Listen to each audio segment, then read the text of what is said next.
what's going on? What's up, Humpamaniacs? It's the very first YouTube edition of Great Hang.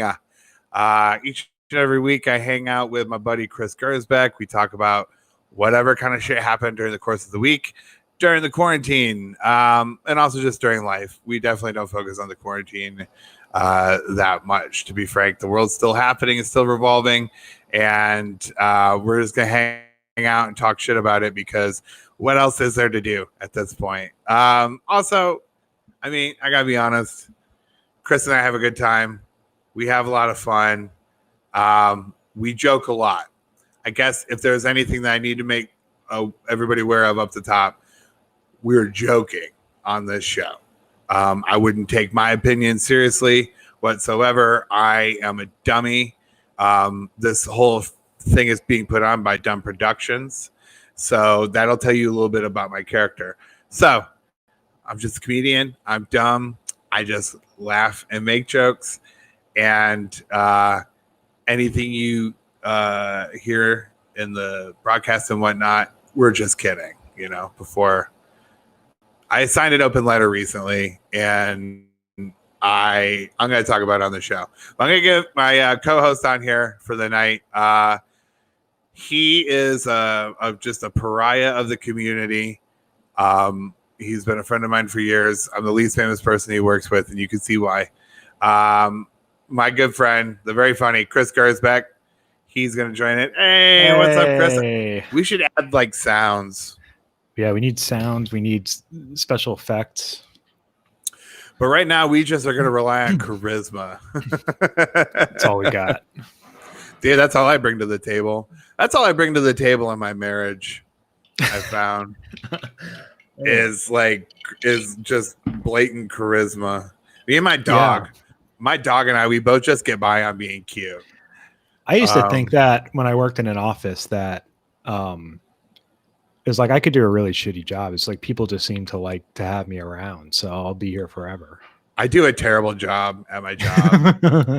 And it's not even on purpose. It's just that like there's so little for me to do sometimes that I work on best on repetition and being in charge and like having some autonomy over like functionality and whatnot. And I'm just like kind of a drone bee, and I just don't really, I can't do something once and then have it committed to memory. Like I just have to do it often. I'm too busy worrying about grander things to commit this lame function entirely to memory. But once I do it like 2 or 3 times, then I do it. But that's how little I do something, is that I complain about having to do it like 2 or 3 times.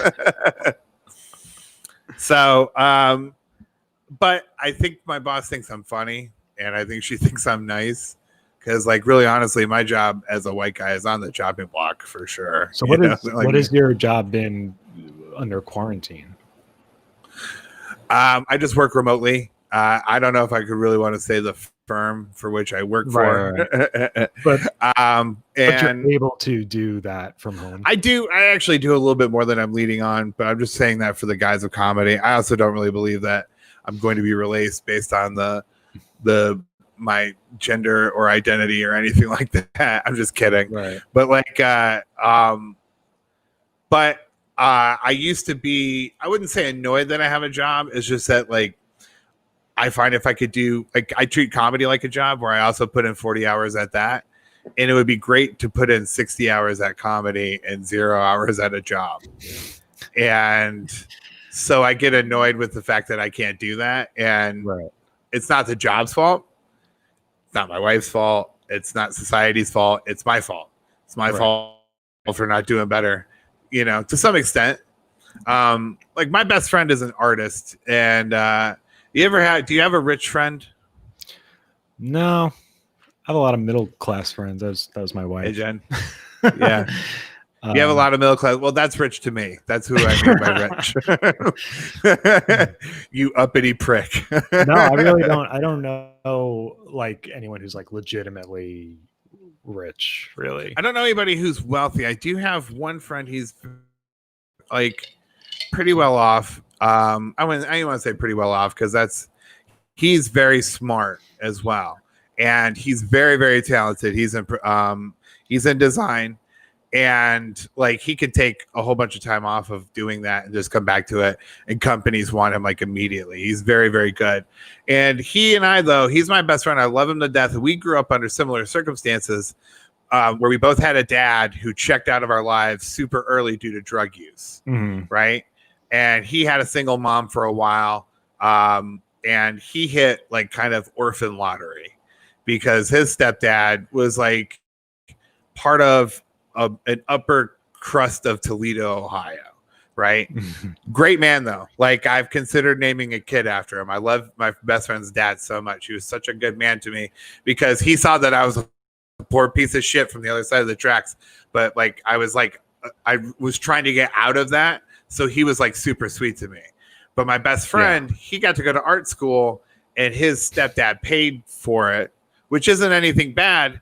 He was provided with an opportunity to excel, and he did. He graduated second in his class, and he's the type of person that I don't want to go into his work or anything like that. But if you've ever stepped foot inside a retail store or even like certain like public spaces, you've like seen his work in some form. Like, he's very successful, like at his job. But he would have been able to do that if he had to work as a bricklayer during the day. You know what I mean? Like, it's hard. It's hard to do. You gotta be able to dedicate your life one way or the other. And so I have to find like the ways that I can like dedicate more and more of my time and shit. Anyways, this got off to like a real big like sis boom ba. Yeah, I don't remember us discussing that this was going to be how we opened the show, but you know, whatever.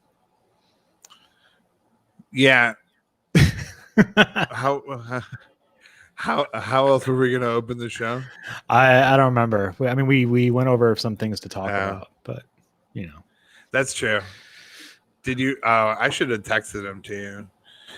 I'll bring it up. I don't think it's funny that you mentioned this. My wife. Now.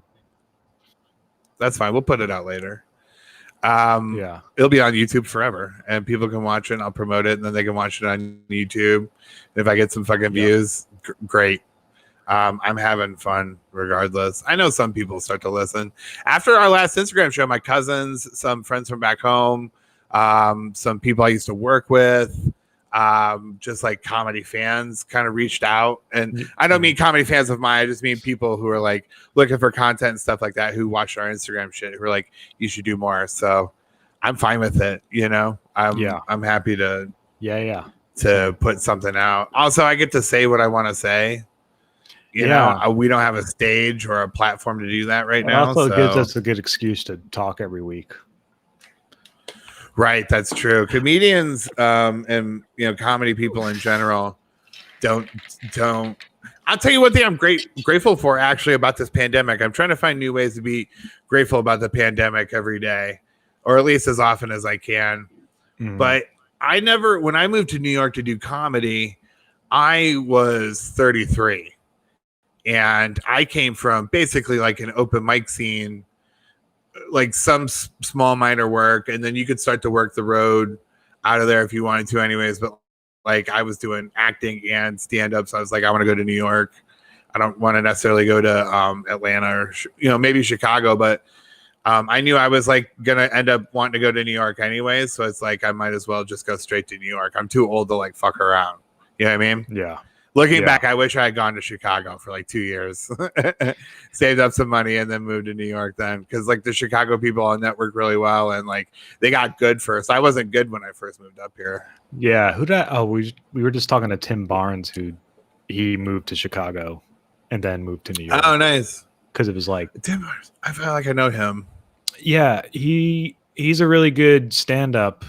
He just started writing for the Tonight Show, and he started awesome after everything went into lockdown, so he's never even like been in the office. Oh, been in the studio or the office or anything. Oh, awesome.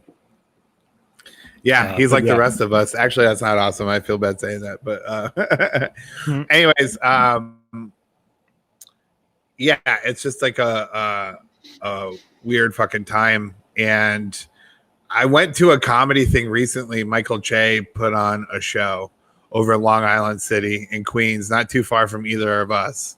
Yeah, and I went over to it, and I would be interested to see what the next one looks like. But like with COVID and everything happening right now, it seems like kind of a big risk. And this I miss seeing a lot of people, but I would feel like that would be the worst scenario to like have to keep running into people but you haven't seen in months, and not be able to actually like talk to them like a normal, like not have a normal conversation. Honestly, with comedians, because everybody follows everybody on Twitter, you just like kind of know how you're doing. You know what I mean? True, yeah. It is true. It's sad. I don't like it.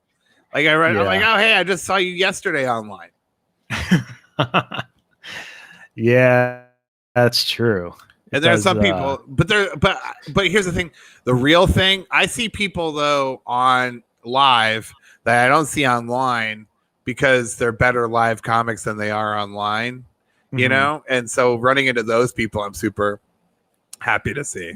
Yeah. Like Michael Rolando. Mm-hmm.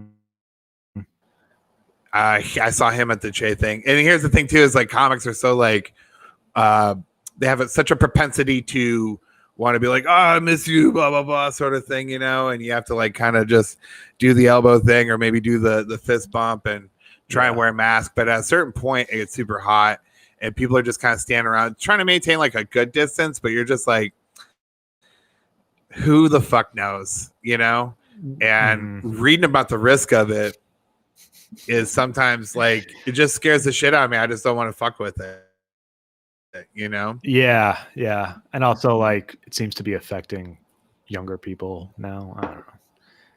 Hear new things every day though. Who really knows? We were supposed to go on vacation. Oh wow! When did you cancel that? Yeah. Like when were you supposed to go?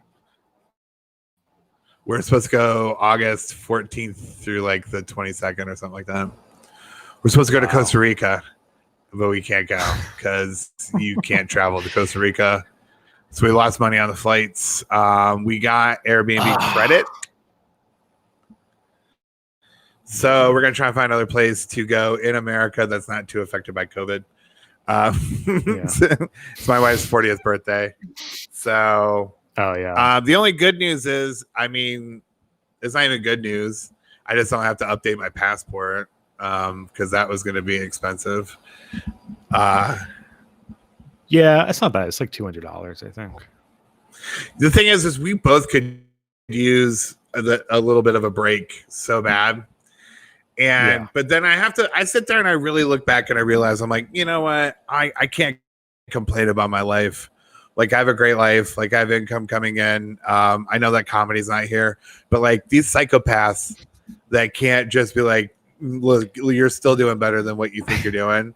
I think America can absolutely be better, but like also we're not like a bad part of the world. Yeah. Let's just say. Or like an even more impoverished version of what we have. And my trivial, like, I can't go to Costa Rica is like very insignificant to people who are like, I can't fucking afford my mortgage payment, Yeah. No, I recognize that. Quite a bit. Yeah. And because I was listening to that song. Oh, I was listening to the song Tahitian Moon by Porno for Pyros. You remember that song? I don't. This is when like I remember that band. Okay. Oh, did you bring it up? Which one? Tahitian Moon by Porno for Pyros. So it was just like it's a song. Do you know where Tahiti is? Not really. I bet you don't. Nope. Me and my wife don't. My wife has 4 degrees. She has 4 pieces of paper. One of them, I think at least one of them is history. So you think like maybe she know a little bit of geography or whatever. Neither one of us knew where Tahiti was, right? And Tahitian Moon is this song about just going and fucking chilling, dude. And being an adventurous fucking young chap about the world. A regular fucking young Perry Farrell. Hey, if I hide my camera, can you still hear me now? Yeah, I can hear you. You can. Okay, cool. Do you want to watch this video then? I'll hide you too. We can only watch it for so long without commenting on it, but okay. Yeah, well, let's just talk over it then. All right, let's just show this for a second. No, people should see our reactions. We should put us up there. Yeah. Yeah, this is fun. We're learning, folks, but this is going to be fun. I promise. I'm going to make fun of Tahitian Moon, a 30-year-old song about enjoying life. This is a great song. This is one of the times that like Spotify like nailed it. They gave me like a suggestion for it. Can you turn on the music just a little bit? Yeah, Spotify nails it a lot. They actually do. It's kind of bad how good the algorithm knows me, you know? Yeah. And it played this song, and then I played it, and then my wife was like, oh, fuck, I forgot about this song. And she added it to her playlist. Like, we were at the beach, and it came up on her playlist, and I was like, it's a good song. It's like Spotify really fucking got it. It takes the place of, like, radio in that instance. Wasn't, I think Mike Watt from the Minimum. All right, you can stop playing it, because I can't hear you. But it's this whole song. Is it that much it's louder? Cool and everything. Yeah, it's that much louder. Oh, weird. It's all right. I had it all the way down. I just can't hear you. But it's a song about, you know, being out, like you can find respite, true respite under the Tahitian moon, right? So he's on the beach in Tahiti, and Tahiti is like down when you turn the globe and you're looking at Australia on the left and like fucking what's over on the right, like America, and then the Arctic down below, and there's this huge swath of ocean in between like the three continents, and there's Tahiti is just like the lone thing that's in the middle of all of that. Okay. And you're just like, oh, that's so expensive just to get there. Of course you're relaxed. It's so fucking remote. And it's like, if you want to be like, I don't know how many, I wanted to be a rapscallion when I was young. I really wanted to be a Henry Miller. Like I was into Perry Farrell and Lollapalooza and stuff like that. And I was really big into Rollins Band because I really loved Henry Rollins. And he was like a big influence on me as a kid. Yeah, he's such an interesting figure because like I first heard about him just from getting into punk music and like Black Flag and stuff, not knowing that. I heard Rollins Band first. I can't front. I heard Rollins Band first. Well, I feel like I knew who Henry Rollins was before I found out about Black Flag, so that was probably through Rollins Band. It definitely was because it was that song he had on a Beavis and Butthead video, and that's when I was like, oh, that's who Henry Rollins is. Yeah, Liar. Yeah. Okay. See, I only knew him exclusively initially from Liar. Like I didn't know anything about. I saw Black Flag symbols sparingly in Ohio growing up, but we weren't really like a punk. There was like for a time in the late 90s in Toledo, there was like a hardcore scene, but it wasn't really punk as much. Yeah. But you would see punk dudes at that shit.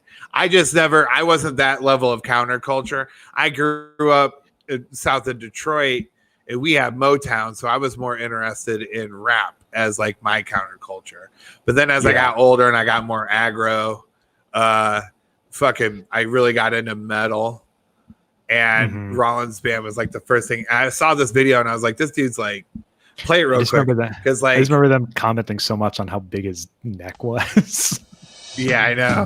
And they're just like, oh yeah, is that like, playing really loud for you? Get angry.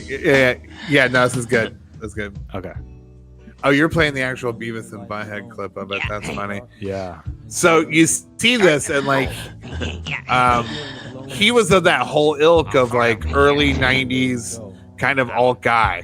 Him, Maynard from Tool, Trent Reznor. Like these kind of like, they were aggro, but they also weren't like, they weren't meatheads either. Yeah, they were very much against the whole meathead attitude. Yeah. I remember this shit too. This cracked me the fuck up.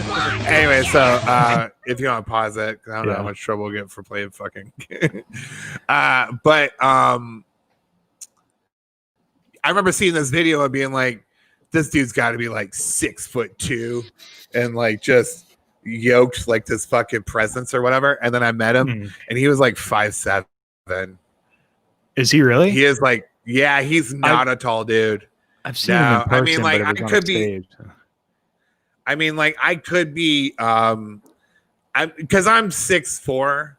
You know, on a good day when my back is straight, I'm 6'4". I was 6'4" when I was 19, 20, when I like 21 or whatever age I was when I met him, and saw him or whatever. And I remember like looking down, you know, and not to be mean, he was in his bare feet. I was in, you know, some Converse or whatever. Yeah. And so 20 years ago on 4th of July, this past 4th of July, I went to go see Rollins' band came. He had 2 iterations of his band. He had that band that was in the video that we just saw there. And then he started working with another band called Mother Superior. And they were more of like a kind of a cock rock sort of like AC/DC kind of Thin Lizzy vibe to him. And it was like, it's really, I like it a lot. It was really, so his album in 2000 was called Get Some Go Again. And it was real just more like the Rollins band stuff was like this heavy, like blues sort of stuff. This new stuff was more blues, but it was also like traditional. It was a little bit more of like a, you know, straight up like rock bands kind of thing, but without being corny. So, and I really dug it a lot. And his first show with that new iteration of that band was at Frankie's Inner City Lounge in Toledo in 2000, or maybe no, it was 99 because it came out. They were touring before that album came out, and so he had this fucking diesel bus. So I go up there early. He had this diesel bus, right? That he took the band around in or whatever. And he was hanging out outside the club. There's like nothing going on. Toledo is like a pretty desolate, even when it was thriving, it was a boring downtown. There was nothing like, there's no place to go to. There's no cultural area. The two touchstone, right? And the zoo is over in the old South End. The museum's in one part of town. It's not like there's a downtown where it's like you go to the theater and then go out for a dinner and then like a night on the town or whatever. There's a couple of places, but nothing like really good. It was all just like offices and government shit or whatever. Nothing. Everybody's like, let's go to downtown and fuck around. We're like, no, let's just go like throw rocks at gas pipes and stuff. Like, who cares? And so he's hanging out outside and stuff like that, you know, and people are talking to him. And I'm like, what do you think of Toledo? And he goes, that's my first time here. Seems okay. You lived here your whole life. What do you think of it? And I'm like, I think it sucks. And he goes, move. Are you serious? It was funny. Yeah. He goes, is this place suck so bad? He's like, you're young. You got shit going on. I took off. You do it too. Yeah. And I was like, that's better than some shithead fucking guitar player from a more popular band. He was always like, I mean, he was sober. He advocated sobriety. He wrote. He did comedy. Well, I mean, I wouldn't say comedy, but he did spoken word. Yeah. It's pretty much stand up. You saw him host for Dinosaur Jr. at Terminal 5. Yeah. Was that what it was? And just before we went live, I can't believe I found this video. But yeah, Dinosaur Jr. did something. They were playing one of their albums. They were doing one of those things. And then opening the show was Henry Rollins interviewing Dinosaur Jr. about that album. That's like a hardcore Smithsonian moment. That's why it becomes Charlie Rose of fucking of punk. Dinosaur Jr. is sick too, by the way. Yeah, the show is great, but this is something I remember happened towards the beginning of the interview. I'll play it. And as all of you know, Sonic Youth has a very long history of finding really great bands very early on and being a very big help to them. And some bands like one you might remember called Nirvana, they did that for Nirvana as well. And so Thurston and Kim, they have a really good ear for music. Yeah. Somebody threw a shot in a shoe at him. Oh yeah, it's everything. Good aim, but they're not my size. Sir, Later on, if you like, you can come and get them back. I love it. Yeah, see, that's the sort of thing that like he knows, like he has like he had that like air of confidence because he would get up and tell these fucking stories, and he just knew people would want to hear it, and that made me like. I tried doing that in Toledo, and there's no cultural places to do that. I did it one time at a cabaret, which I think was like doubling as a fucking brothel. There's no way that this cabaret with its 4 old white guys and like these, it was me, my buddy, and his girlfriend who were like 21 hanging out in this place. There's no way that this guy could have afforded this. I would get up at like women would be dancing and stuff. I'd get up and tell a story or tell a joke or do impressions or something like that. And I'm like, what the fuck am I doing? There's nowhere to go in Toledo. I got to get the fuck out of here, you know? And so he gets up on stage. So Toledo, from until I was 21, basically. Actually, until I was 22. I left and then I turned 22 or like in boot camp. Or no, I turned 22 right before I went to boot camp. Oh yeah. So I spent the first 22 years of my life there. But honestly, from 19 to up until I left, I was always like traveling. Mm-hmm. And just in my new dumb ways, like even if it were just cities like Cleveland, Chicago, Detroit, Pittsburgh, and stuff like that, I wanted to get the fuck out, and I just didn't know how you could do it. And he got on stage with his band and everything, and they're going through their set, and they're kind of like mid-set, and he gets up there and he was like, "Hey, I was outside, and I was talking to somebody about what they think of Toledo, and they didn't like it."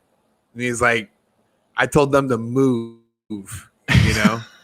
And he goes, "You don't like your day job? That's why I got a night job." And it was really just kind of like, yeah, fuck you. Yeah, he's not wrong. You know what I mean? Like, you could do it. He's not wrong. No, especially back then when you're young. I just didn't know how to do it.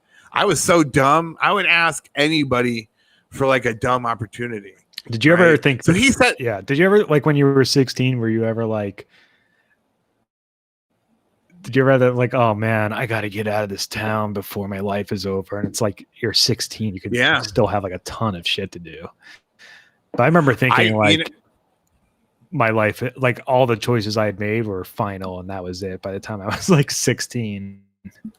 Yeah, that I had a lot. Were you Catholic?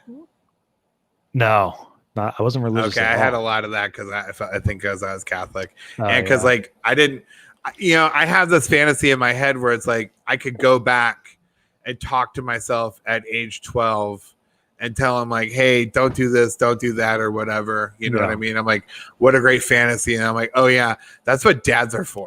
Right.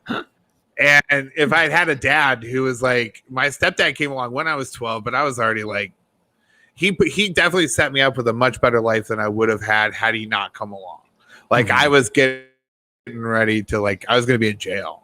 Like if I kept kind of going along the same, it wasn't that I was evil, it's that I was boneheaded.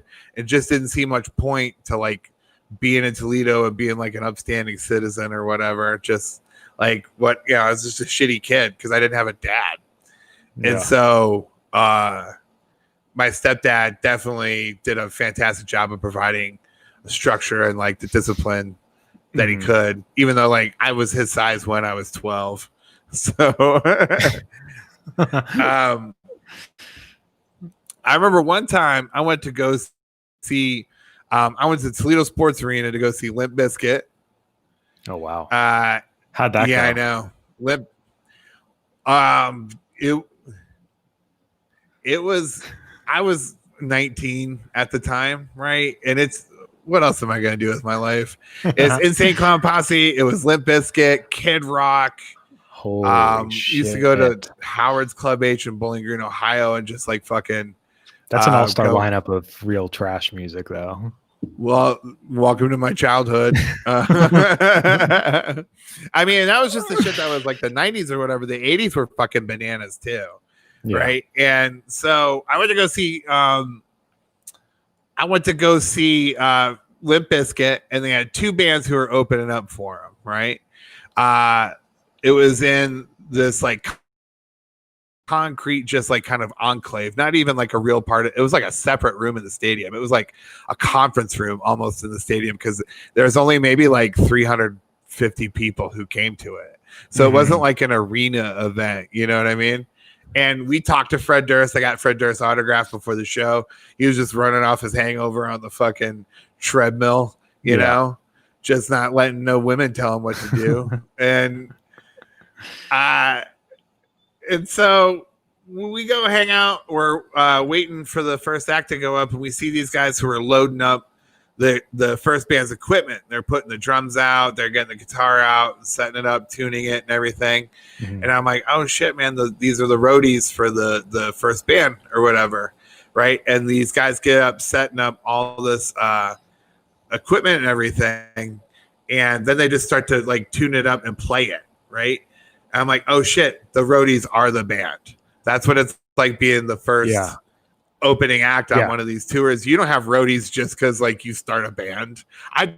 That's how naive and dumb I was because I'm like, oh, you just like get assigned this shit. Because my dumb ass grew up in like a union household and stuff, and like it was always like you rely on the corporate structure of moving up, take the next assistant manager position, supervisor, general manager, because that's what you have titles to cling to establish like a sense of worth. I mean, honestly, it gives structure to an organization. You need to do it, but like that's how I was taught to be brought up. That's always been like a detriment to me, and like comedy in my life is like I've had to learn how to hustle solo. I always look for like a paycheck, right?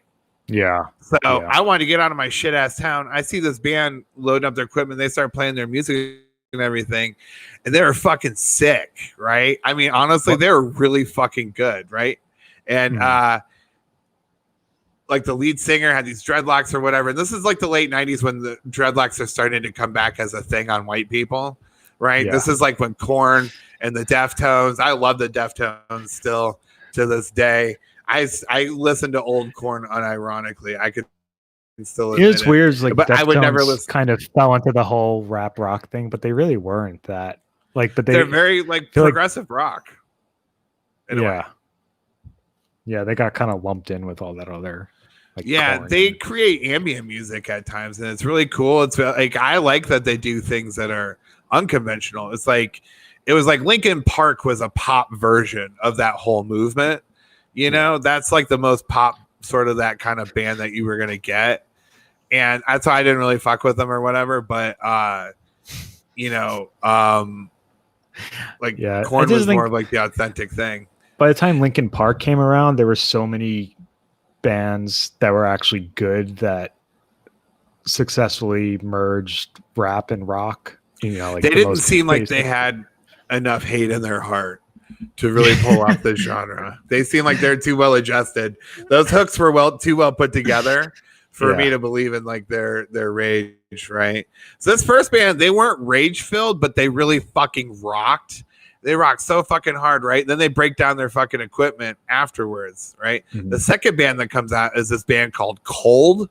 That's all they're called. Cool name, but they're called Cold, and they sucked. Like they had a single out that was actually produced by Rivers Cuomo that wasn't really that bad, but everything else in their catalog sucked to the point that everybody sat down and just stopped like really kind of watching the show. And at one point, the lead singer goes, why aren't you into this or whatever? And then it was quiet. And then some dude goes, because you suck. It was embarrassing, right? Wow. And then Limp Bizkit went on, and everybody was like, I've never even heard of them. Limp Bizkit. Yeah, they were just one of those bands that had one top 100 alt metal hit of the 90s, you know, sort of band. I met a guy from a band like that once who had quit. So Limp Bizkit goes up afterwards, and Limp Bizkit limps it up. They biscuit it good, and you know what you're there for, that good old rendition of Faith and whatnot. And it's like you're like, this is the music of the future, like, because rap and rock together just makes so much sense. Like it's ridiculous. And honestly, the best band was the first band, right? The best band was the first band, and they're loading up their van right? I walk up to him. I was like, hey, do you guys need a roadie? You know, like I was like doing like odds and ends in the fabrication shop. Like I would weld or like cut steel and sweep up and like take out trash and shit like that in this fabrication shop. I'm like, I don't give a fuck. I make $7.50 an hour. Like I'll come be your roadie, you know, like let's work out a deal on this. And they were like, dude, we can barely fit ourselves in the van. We can't afford to feed or pay you. Like, this is what it's like being a fucking band guy, right? So wait, who is the band? Have you revealed this yet? Incubus. Oh, holy shit. Yeah, That's it was insane. Incubus. I asked Brandon, what's his face, if I could be his roadie. Wow. What year was this? Yeah. Like mid-90s? This was 1998. This is like 1998.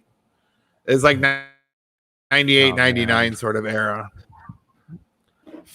That's insane. I know, it's fucking crazy, dude. And it's like if you consider the amount of money, I mean, I paid like $5 to watch that, right? You could see Kid Rock for $4 in 1996.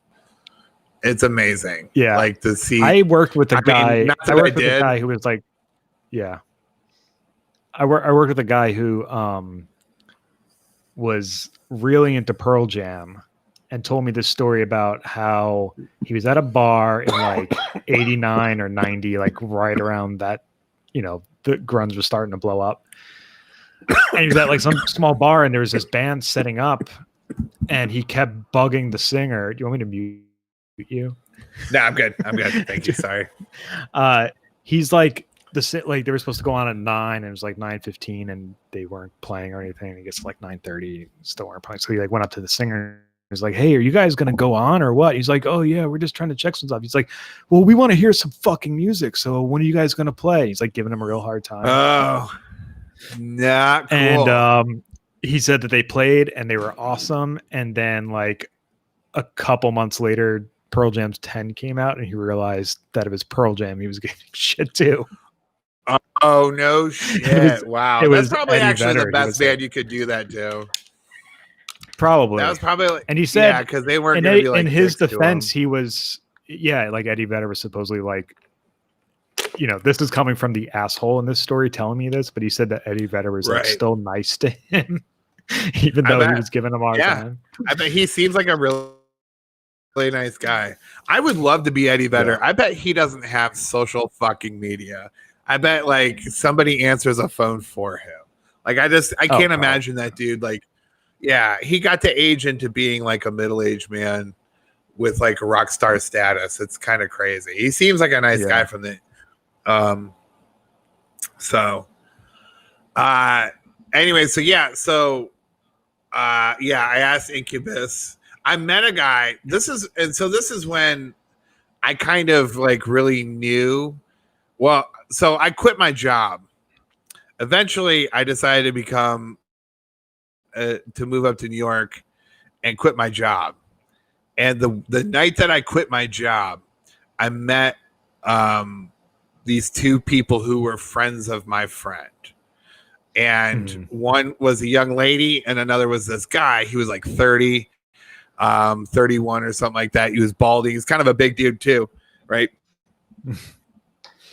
And he says, I meet up with my friends or whatever, and we're talking or chatting or whatever. And I just told my friend, I was like, hey, yeah, today was my last day. I quit or whatever.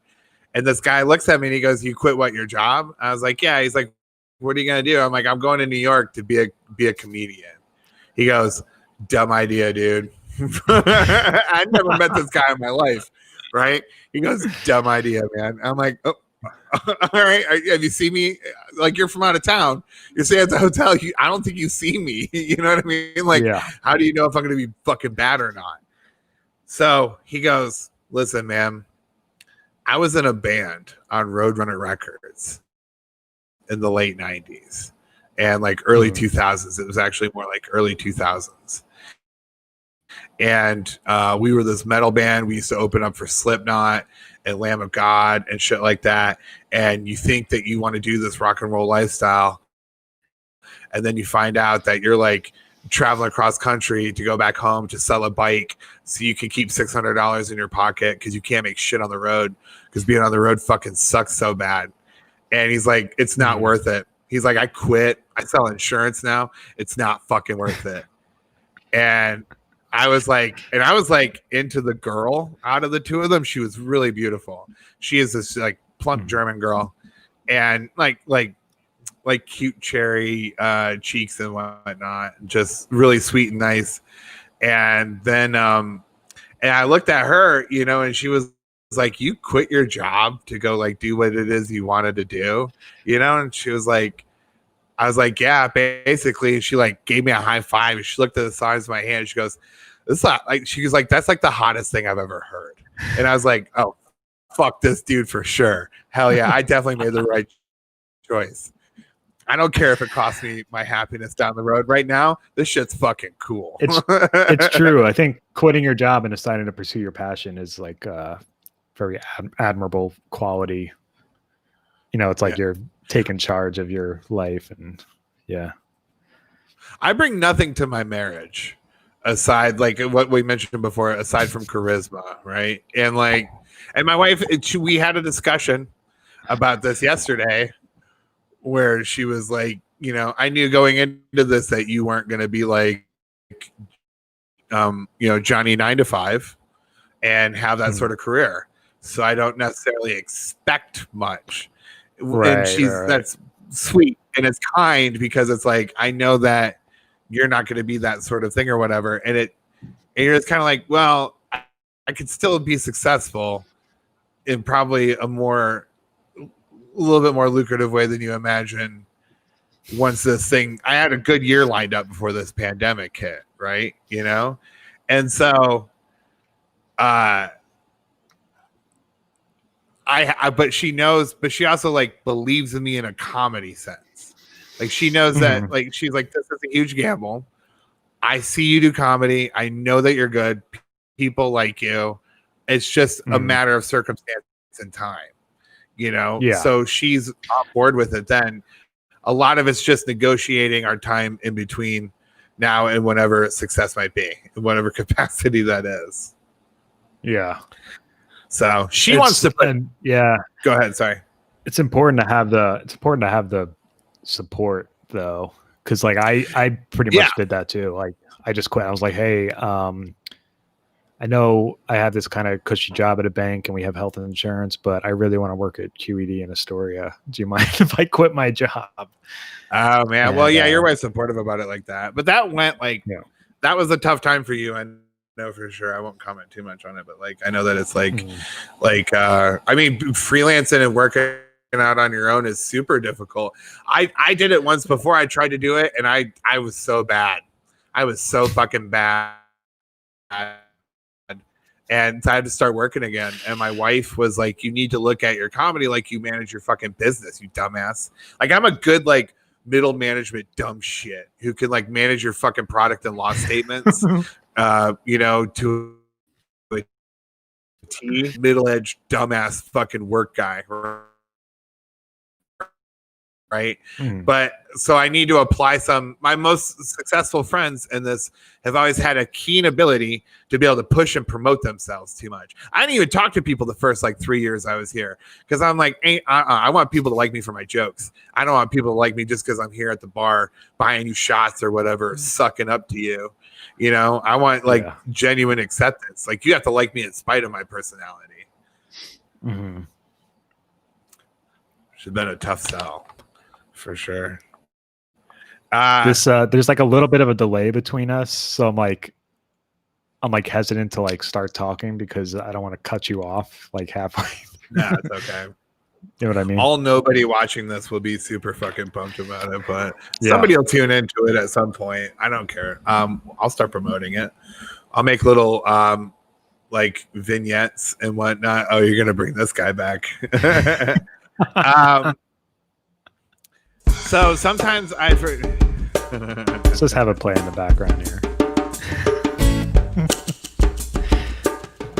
So this is a song for the people at home. This is a song by a group of people who are just purely advocating marijuana in the lamest possible manner. Yeah, it's pretty bad. Yeah. This looks like a CD you get at Bed Bath & Beyond. Like they sell this. It's not like a Starbucks one. It's like a Bed Bath and Beyond. Speaking of white guys with dreadlocks, though, this guy, he's really pushing it because he's white, he's got dreadlocks, but he's also got male pattern baldness. Yeah, he's clinging on. Like he used to have 6 dreads, now he's got like 4 3/4. See? He's like, you know, yeah, my hot is never amazing, but it's still here at the same time. It's just like hilarious. It's a song that makes people want to not smoke weed. Yeah, Like, it's like I want to go to a 12-step program. See, if I thought this was really, this is how you know marijuana propaganda. This is like produced by the CIA or something. Like this is like not. Oh, this part's. Yeah, no way. No way. This is like a music professor at Hamilton College. People going after Jimmy Fallon for blackface. What about this guy? This is much. Yeah. This guy is the Sean King of jam bands. Yeah. Oh man, I thought about getting a set of bongos to pass the time in quarantine, and my wife was like, "What the fuck are you kidding, dude? Why did you really get a set of fucking bongos?" I talked about getting bongos. I talked about getting a Vespa. I talked about getting a motorcycle. Oh man, I've always wanted a Vespa. I kind of want a Vespa. It would look funny if I rolled up to shows someday on a Vespa.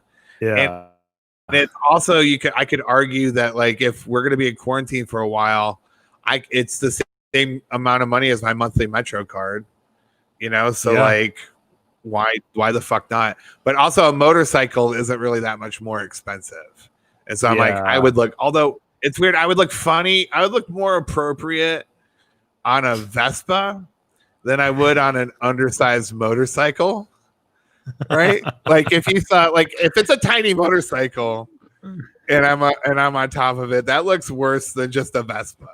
Yeah. It's like the Vespa is just inherently that. This looks like the tiny motorcycle looks like I'm in the fucking circus, dude. Can you bring a Vespa onto a highway, or is it like only for street use? It's only for street use, and that's why I'm like, okay, cool. I take it across the I might not be able to take it across the Ed Koch into the city. But I could take it over like the Williams. Oh, that's true. No, I probably have to go down to the Williamsburg Bridge. But Ed Koch, you can go over the bike. You probably go over the bike path. I've seen people do that. It's such a pain in the ass. Yeah, I could check into it. That is my life now in quarantine. Yeah. You know, let's both get Vespas. Right? Start a gang. My wife. See, I bring this shit up. My wife wants to record all of our conversations. She wants to put up cameras because she thinks she's right all the time. And she wants to like have a stenographer and refer to the tape. And I'm like Alan Dershowitz of this shit. I'm like, please do.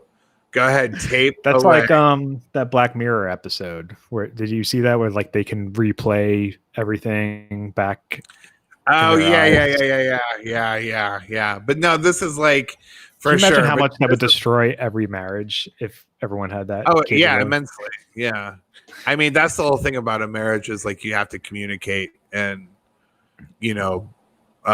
work through it. And my wife's very lucky I have the patience to do that for her. I'm just kidding. She'll never listen to this, thank God. She might though. Who knows? She did have me watch. Was that? She's in the next room though, right? Yeah, but she's on a book club. She's on virtual book club. Yeah, she got her thing. I got mine. She's on virtual book club. I'm on virtual comedy club. This is a nice way to at least like get to talk some shit or whatever. My wife did make me watch Hamilton this week. Oh yeah, we didn't talk about that. I liked it so much. I learned so much in the first 5 minutes of Hamilton. Right. I felt like Neo from the Matrix when they plug history into the back of his head. That's how I felt after watching. So this is all that I knew about it. I knew, it was about, I was Alexander Hamilton, and that it was like primarily rap. But I was like assuming it was going to be, I don't know, like, I mean, and it still did have, like, you could tell it's very show tuning in some ways, but like a lot of for sure. a lot of the more hip hop driven stuff was just like hip hop that I would normally listen to, but it's also like it was still a little too corny for me. There's some parts that were like bad. I'm like, this is better than it's like music for like the white guys who are middle aged. Be like, like I can do this one. I'm allowed to do this one. My parents, I can rap the whole song. My parents really loved it. They were they saw Hamilton twice, soundtrack is no way. That's an expensive venture. Your parents are rich. It's actually, I've heard it's super worth it. People have like done that or whatever, but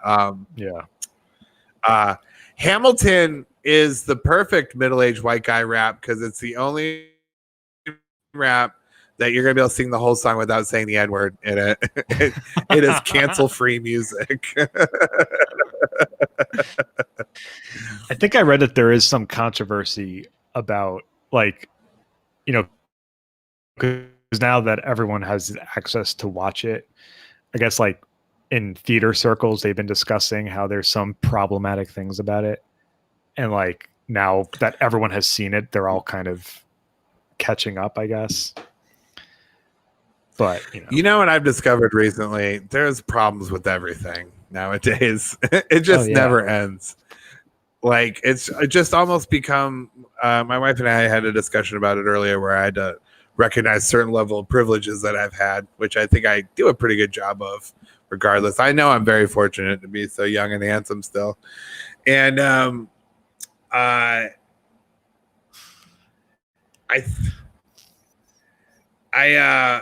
want to say, like, through like watching that thing and seeing history and like seeing how ego played such a part into it and like why things kind of panned out to be the way they were. It does make you realize that,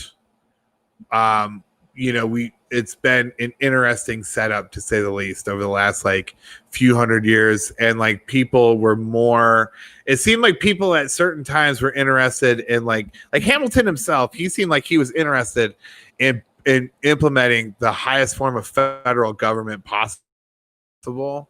But it also seemed like he was interested in doing it in the sense that he wanted to be remembered for it.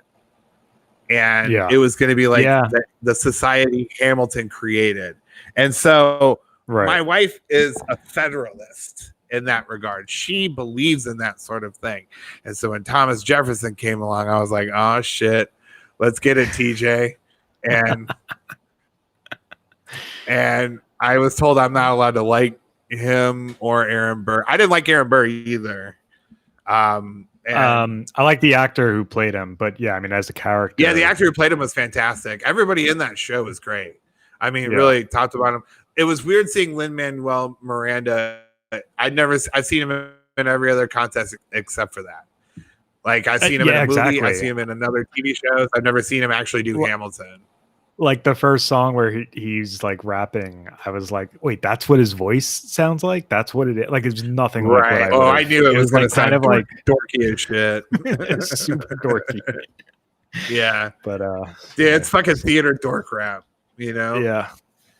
And I can see, but it's this thing of like, I mean, God bless it as an art form, because it's this thing that combines two things that everybody likes, like, music and comedy.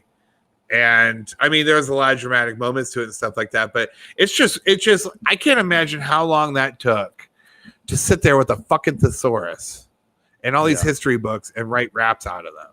Yeah. And have it be, from what most people tell me, is like pretty accurate. I mean, it's like a good summation of what the story was. Yeah. I heard they took some liberties, but for the most part, it's like 99% what happened, which, I think that's one thing that seemed like it was always lacking from history as far as like in education went, was that they didn't teach it they taught it just as a linear, almost mathematical sort of thing.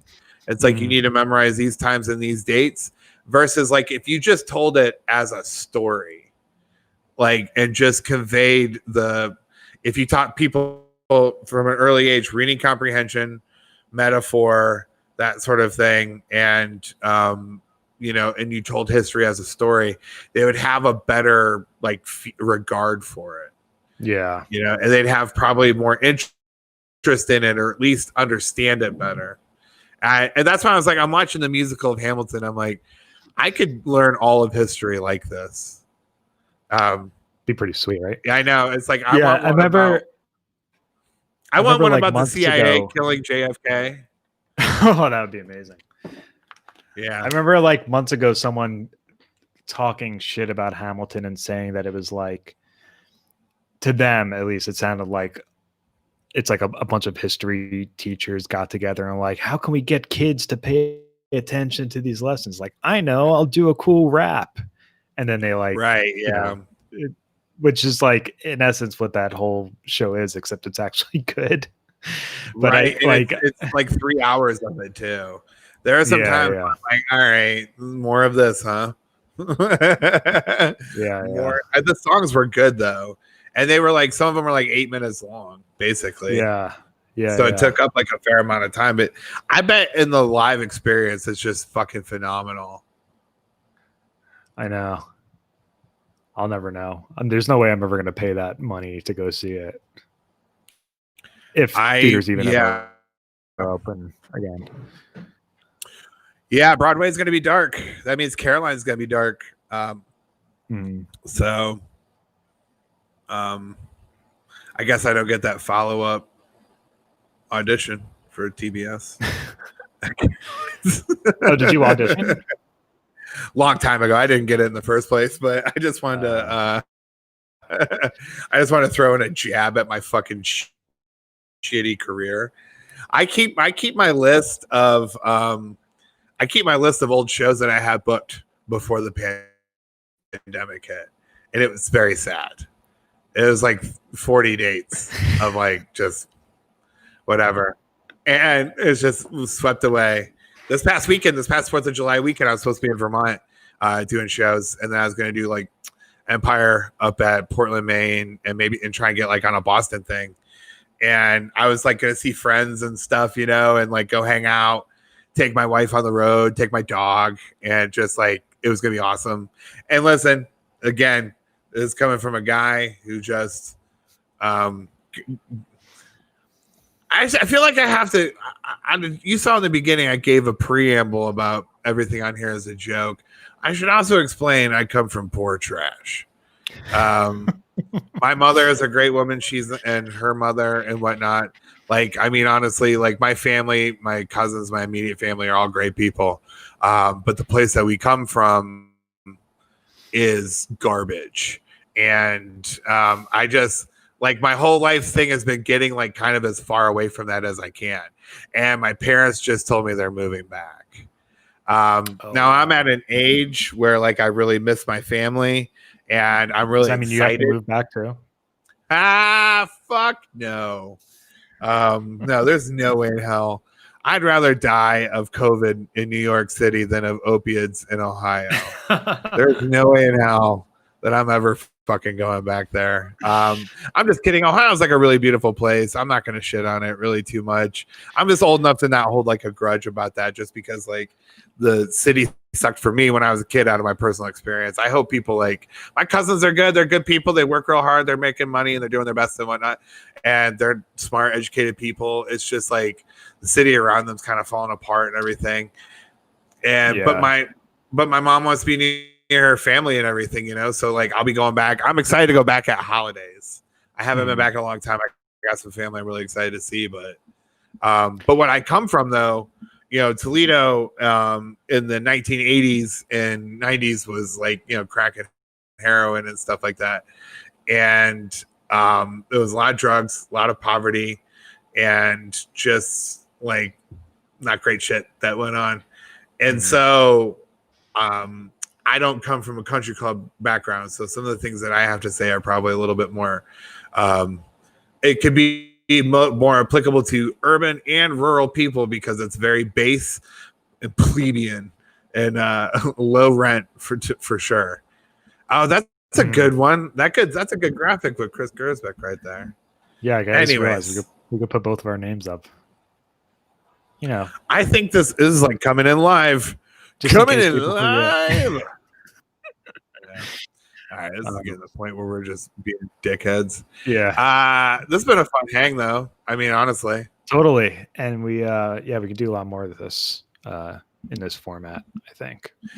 Yeah, I mean, I'm still going to put it out. Yeah. I'm still going to put this out on YouTube. I know Emily Flake will at least watch it. And if I do any content for anybody, I'll do it for Emily Flake. I can do stuff like this. That's so true. Chris has a fucking dork thing up for me. I think this is what the podcast could be, though, is just like us coming in, hanging out, telling stories about old shit. And sure. Total douche. That's accurate.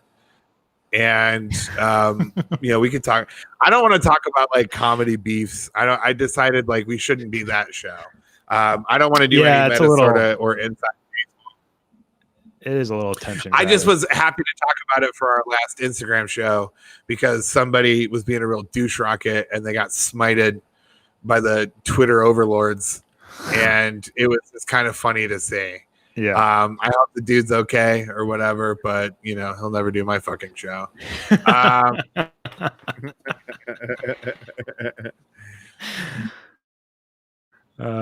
His career's over. I don't know about that. I don't think so. I wouldn't put that on him. He's not doing your show. His career's over. Oh yeah. We're real gatekeepers. Bushwick Bears. We don't even have a show at a comedy club right now. Yeah. We're fucking gatekeepers.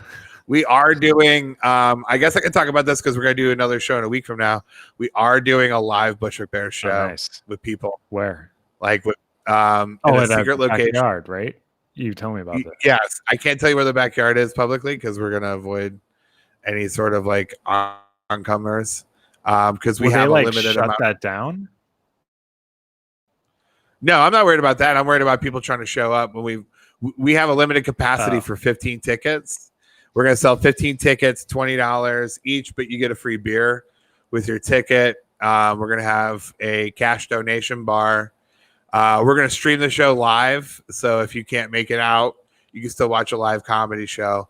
But we're going to have like a live studio audience for it, basically. And it's in the backyard, secret location in Brooklyn. So I'm pretty excited about that. Everybody's got socially distance. We got to wear masks. We got to be safe. We got to be cool. But we're not going to we're not going to not do comedy if we could do it safely. Yeah. I know it's there's a whole hubbub over people doing live comedy right now, and I get it. But like Bert Kreischer is like touring drive-in theaters. That's great if you're Bert Kreischer. We're not trying to cram 60 people in somebody's backyard in Brooklyn. We're trying to keep like 5 groups of 3 spread out across the backyard. So Chappelle style. That's when I think of 846, I think we should do this for Bushwick Bears. Yeah. What do you got coming up this week? Not much. I mean, I'm working on a bunch of stuff right now, but we've sold over the Mads thing is going to be like insane. We sold over 1,000 tickets already. That's fantastic. Yeah, you're doing the Frank show. Yeah, so that's July 21st. It's going to be Frank Conniff and Trace Beaulieu from Mystery Science Theater riffing on Glenn or Glenda, which is an Ed Wood movie. I haven't even watched Ed Wood, much less any Ed Wood movie. Like the Tim Burton movie? The Tim Burton movie, yeah. I hear it's good. It's amazing. I love Murray. I loved everybody in it. Yeah, it'd probably make me more inclined to watch his movies. My wife's leaving for a little bit. She's got to go up to Maine, and I'm super excited to watch some movies that I don't think that I would normally get to watch if she were here. Yeah. Which isn't a dig at her. It's just that there's only so much kind of available time. We're on the same schedule, Yeah. And like I'm also like a real prick about my movies. I have to come clean with it. And that I hate it when people interrupt movies. I like a dark room. I like it quiet. I like to be able to focus. Like I have ADD and I can focus on a movie. So it's like this is the one time I get to like live in the real person's world and watch a movie and pay attention to the plot. And I hate it when my wife. That's what I miss most about non-quarantine is the plots of movies. Because my wife just like during like the climax of a movie, she'd be like, "Wait, so why is he mad at him again?" And you're just like, "Come on, dude! Like you haven't." I was like, "This happened earlier," and she's like, "Oh, I wasn't paying attention." I was like, "I know, I know." That's why I have to stop. Can't pay attention. I can't pay attention unless I think the other person in the room is going to get mad at me if I'm not, you know. So like if I'm by myself. If I'm by myself, I'm just constantly looking at my phone while I'm watching a movie. It's awful. Oh, dude, do you want to take mushrooms and watch the next Doctor Strange movie in the theaters? Yeah, when does that come out? I mean, never because of COVID. But I mean, like they're gonna film. Isn't Sam Raimi? They're gonna film some of it, right? Yeah, Sam Raimi's directing it, but they're gonna film some of it like August, September.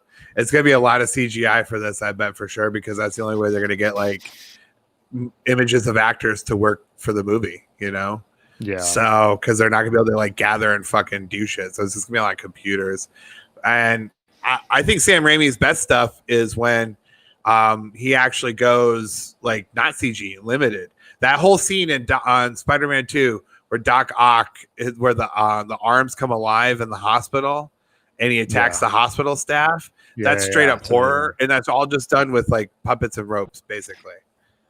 That movie, Spider-Man 2, has one of the few scenes in a movie that, for some reason, it makes my eyes water up whenever I see it. You know, like it's like it makes me almost cry. It's the scene where what is that? Doc Ock and Spider-Man, they're fighting on the building or whatever, and then Aunt May gets like thrown off the top of the building.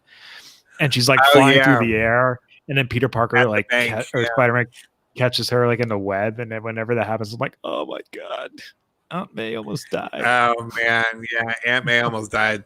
That's when Aunt May was like, she was still depicted as like an 80-year-old woman. Yeah, like they really went for the comics accurate version of that.